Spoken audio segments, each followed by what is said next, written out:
Donc, dans Disney, accompagné des 3 fées qui représentent en fait l'information sexuelle, parce qu'elles sont pas... Les couleurs du coup deviennent très importantes, c'est pas pour rien. Hein. Un chromosome, c'est quoi? C'est un filament de couleur. Ah! Et elles ont quelle couleur les 3 fées là? Elles ont du rose, qui est un assemblage de blanc et de rouge. Elles ont du vert et elles ont du bleu. Mhm. Mhm. Mhm. Donc accompagné des 3 fées, donc dans l'énergie féminine, hein, quand je vous ai dit, le masculin sert à protéger le féminin grâce à son énergie féminine. Le conte l'explique.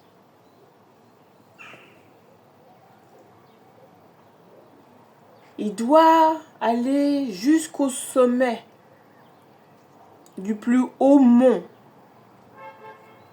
du royaume, là où se trouve une alouette. Qu'est-ce qu'une alouette, mon chaton? On va voir ce que Google dit, mais je sais déjà. Ouais, parce que je suis une excellente élève, mon lapin. Excellente élève, chouchou. Je retiens bien l'information. Et surtout, je sais la traiter. La bien traiter. Une alouette.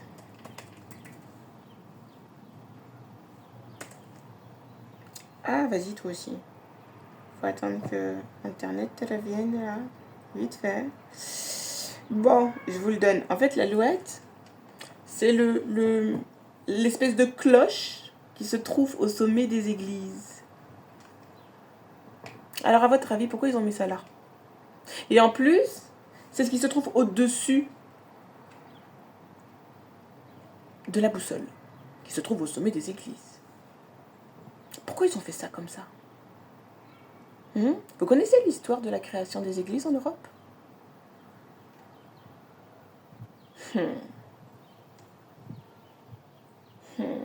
J'avais dit que j'avais le bon.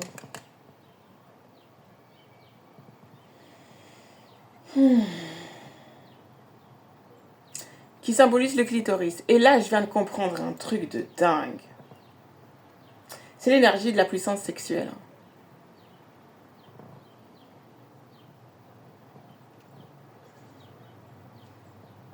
Ok. Ah, donc c'est pour ça les excisions. Ça devient tellement cohérent.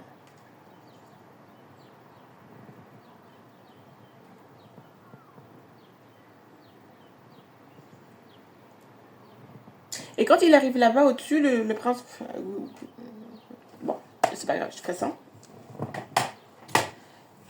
Quand le prince arrive tout au-dessus du plus haut sommet du royaume d'Aurore,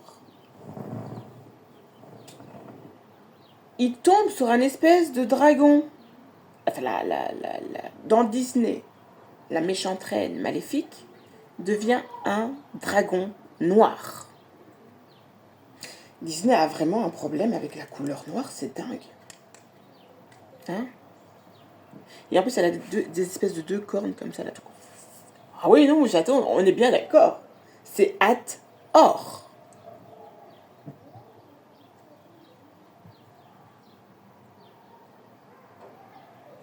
Et dans le conte aussi, elle se transforme. Mais bon, les frères Grimm sont passés par là, quoi. Maintenant, je comprends ce qu'ils ont fait, chouchou.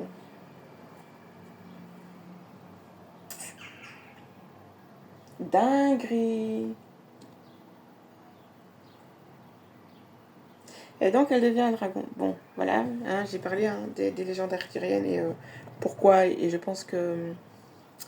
je ne sais plus le nom de la chaîne YouTube. Mais enfin, il y a une vidéo qui parle du symbolisme du serpent et du dragon.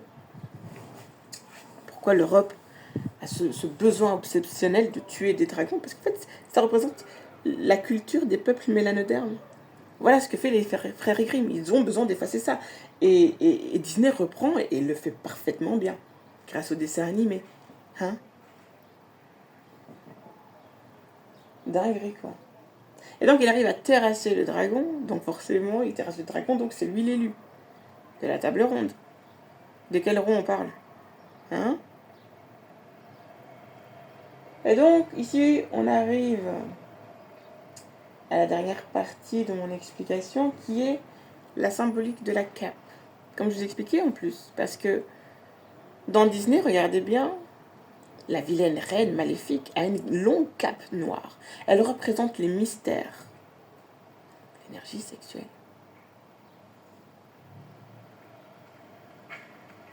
Dans le conte aussi, donc l'ex-femme du roi, qui est la 4e fée en fait, et donc qui représente en fait la vraie élue, celle qui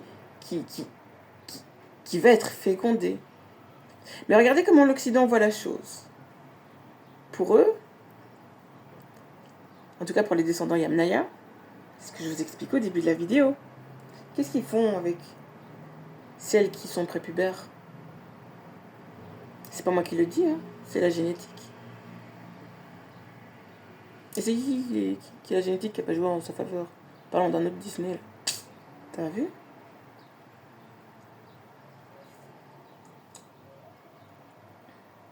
Pour l'Occident, le prince vole un baiser à Aurore alors qu'elle dort. C'est quoi cette baise? Ah, effectivement, c'est le cas de le dire. Dinguerie. Et donc là, la cape, dans ce sens-là, je peux l'entendre que ça parle comme ça. Mais la cape, à la base, ça représente les mystères. Le symbolisme de la cape représente les mystères. Parce que les fées, les 3 fées là, qui protègent Aurore, elles ont une cape aussi, hein. Donc quand la cape est masculine, ça devient un peu bizarre. On est bien d'accord. Quand les hommes font des mystères, ça devient très bizarre. Quand les hommes font de la science occulte, ça devient très bizarre. On est bien d'accord. Ils le disent eux-mêmes, finalement. Puisque quand c'est la femme qui porte ça, en fait, ça peut représenter des ailes. Parce que quand tu portes des ailes, en général, regardez les super-héros des comics, ils font quoi quand ils ont une cape? Ils savent voler. Mais eux, ils volent pas dans ce sens-là. C'est pas voler dans le ciel, hein. C'est autre chose qu'ils font. Parce que ça aussi, c'est un vol, hein. Comportement viral. En termes scientifiques, biologiques, les virus se comportent comme des parasites et comme, comment on appelle ça, comme des... oui, c'est des relations parasitaires dans le sens où il n'y a qu'un seul qui a un intérêt de cette relation. Quand les traits de caractère deviennent héréditaires. Donc, dans le conte et dans Disney,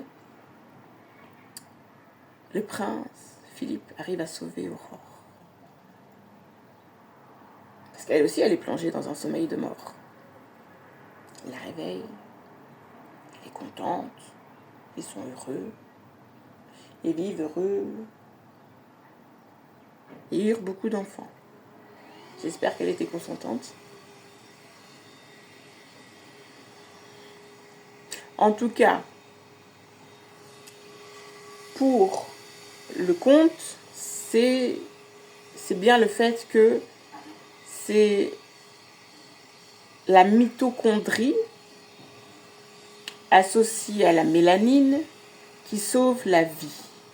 Puisqu'un royaume représente la vie dans sa symbolique. C'est un cercle. Les royaumes sont souvent au niveau sphérique. Et ça représente même le corps d'un être humain. Tout n'est que fractal. C'est dingue, quoi. Voilà. Donc ça, c'est la première analyse de conte. On va passer à Blanche-Neige après. Ça va être très intéressant. J'ai plein de trucs à dire, chouchou. Plein de trucs à dire. Enfin, c'est dingue. Et puis après, je pourrais peut-être faire la lecture de ces textes. C'est vrai que ça pourrait être sympa. Ça pourrait être sympa. Mais en tout cas, je vais continuer l'analyse du texte. Et voilà, j'espère que toutes ces informations seront utiles.